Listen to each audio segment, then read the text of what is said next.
critica Spider-Man.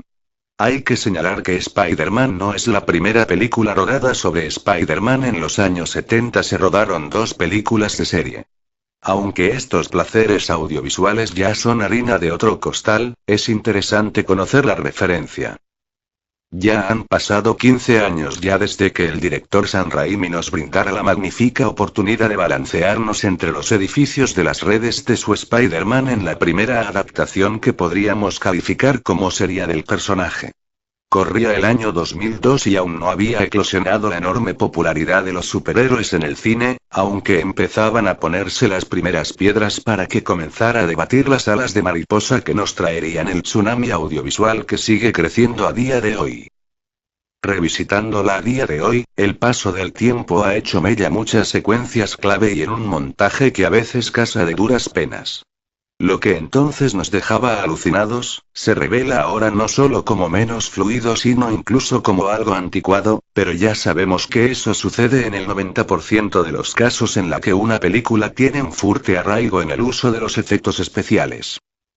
En su día, hay que decir que nos dejó a todos alucinados y satisfechos como fans de los cómics y la serie de animación, y, de hecho, la película estuvo nominada a 2 categorías de los premios Oscar: Mejores Efectos Visuales y Mejor Banda Sonora. Una adaptación colorista. Hay una enorme diferencia entre los héroes crepusculares y los colorista, que digamos que, a pesar de sus vicitudes, tienden a mejorar. No hay más que ver cómo comienza Spider-Man y cómo finaliza para darse cuenta de que la película es un crescendo personal de Peter Parker que pasa de ser un no ser a tener el mundo en su mano.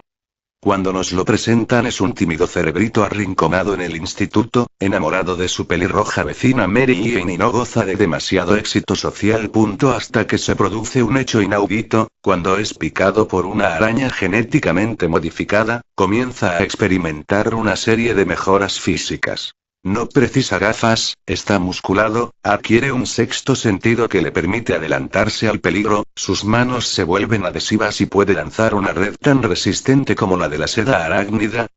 Aquí el guión de David Coeb se columpia un rato, pero a cambio tenemos el divertido momento en el que Parker trata de forma infructuosa de lanzar su red. En suma, el sueño dorado de cualquier nerd.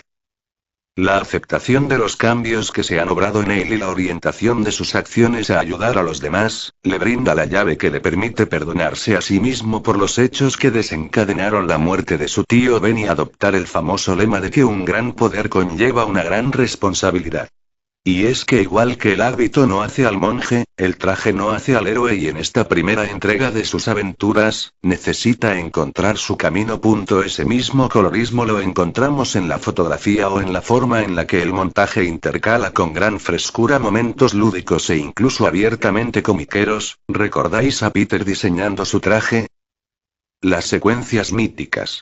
Por excelencia, Kirsten Dunst con su camiseta mojada y el beso más húmedo que se recuerda en la historia de los superhéroes, ha trascendido como la escena más romántica de Spider-Man, y eso que la película tiene otras, aunque mucho menos interesantes. Otra de las secuencias inolvidables es la del Duende Verde apareciendo en su aerodeslizador, que fue uno de los artilugios más celebrados de la película, o las famosísimas escenas de Willem Dafoe mostrando su personalidad dividida, inteligente. La concepción de la puesta en escena con sus conversaciones a 2 voces frente al espejo, recomiendo verlas en versión original para ver cómo trabaja el actor su personaje. Realmente, el villano fue un bombazo, sobre todo si hablamos de su horroroso traje, que escamó a más de uno porque nada tenía que ver con el cómic por una parte y por otra porque se notaba su textura de plástico.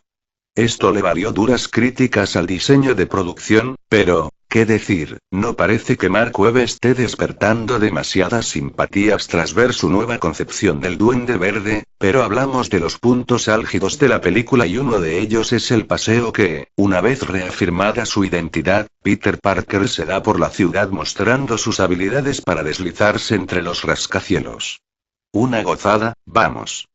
Ahora podemos juzgar la película desde muchas experiencias posteriores, pero entonces se calificaba como la mejor cinta de superhéroes rodada y no estaban faltas de razón las palabras porque el espectáculo era muy digno. Los errores de manual.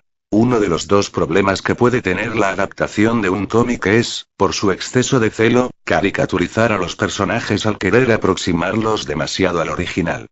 El Daily Bugle, el periódico en el que trabaja Peter Parker, es un buen ejemplo de ello. Tanto las caracterizaciones, excesivamente forzadas, como las interpretaciones, cantaban bastante. No es que Simmons como el quejumbroso y artero Jonah Jameson no fuera perfecto, es que era de hecho demasiado perfecto, era imposible tomárselo en serio. El otro está en el extremo opuesto y es no seguir el dictado La Fuente, que, si bien no tiene que ser un corsé, sí que es una guía a seguir siempre que sea posible, ¿no? El tema del lanzarredes trajo su cola, porque era un invento del propio Parker y daba su juego cuando se le terminaba la sustancia del cajetín. Otra de las cuestiones que trajo cola fue la elección del protagonista.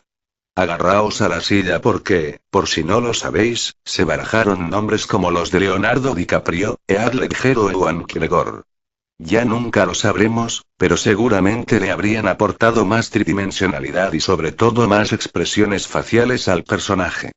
Kirsten Dunst fue una elección de última hora y rezuma candidez, que no la fuerza de esa curvilínea Mary Jane de imponente cadera y recto flequillo que desmadejaba al pobre Peter cuando le llamaba tigre. Y, sin embargo, como tándem, la pareja formada por Maggie y Dunst funcionó a la perfección en la película, que, de alguna manera consiguió que tanto la tensión entre ellos como entre el villano y Spider-Man y entre Peter Parker y su amigo Harry Osborn llevaran en general la película a buen puerto y dejaran el nivel de expectativas alto de cara a su segunda parte. En suma, Spider-Man es una buena película de entretenimiento con un mensaje muy claro acerca del crecimiento personal, un guión sencillo y varios momentos brillantes. Aunque no se excede en la acción, tiene un buen equilibrio entre narración, diálogos y secuencias movidas, y, como siempre, es un placer buscar a Stan Lee en su cambio de rigor.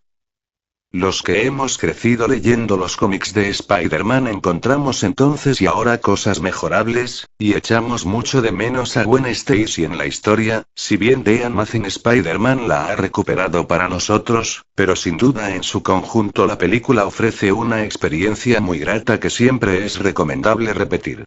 Exitosa adaptación de los cómics de Spider-Man que abrió un nuevo camino para una franquicia alrededor del superhéroe y dar paso a otros personajes menores de la casa Marvel. Bueno, lo mejor, en su momento los efectos especiales que le valieron la nominación al Oscar. Bueno, ahora lo peor, el traje del Duende Verde. Bueno, eso es todo, gracias.